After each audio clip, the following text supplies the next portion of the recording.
seorang saja keluarkan handphone. Ya, keluarkan handphone. Okey. Buka aplikasi calculator. Boleh cikgu je. Okey. Cikgu pilih angka 1 hingga 50. Tekan pada kalkulator tersebut. Jangan tunjuk dekat kami. Boleh tunjuk dekat guru besar saja. Cikgu je. Tak kisah, satu angka boleh, dua angka pun boleh. Yang penting antara nombor 1 hingga nombor 50. Okey? Okey, boleh tunjuk angka tersebut dekat guru besar.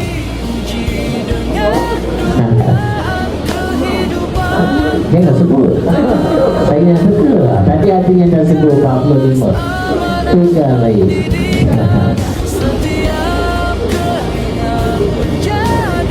Okey? Selesai? Baik.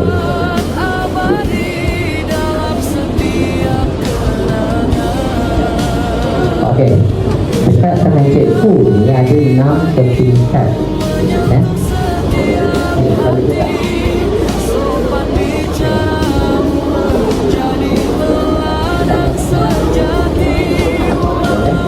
Okey, cikgu Jet Cikgu Jet tengok pada setiap kad yang saya pegang ni, ada tak nombor yang cikgu Jet tulis?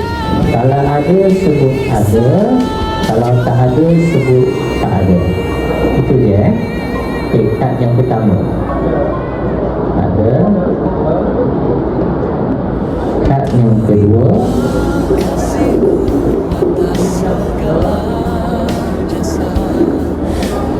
kad yang ketiga ada. Kad yang keempat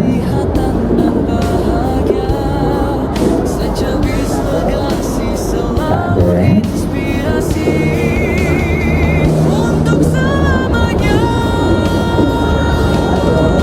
Ada kad yang kelima ada. Kad yang terakhir ada. Ada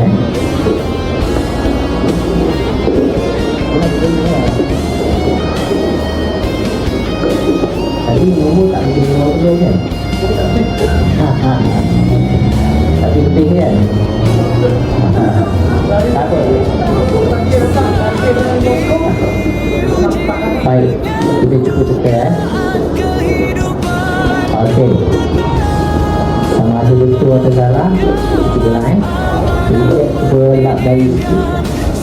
Setelah dulu.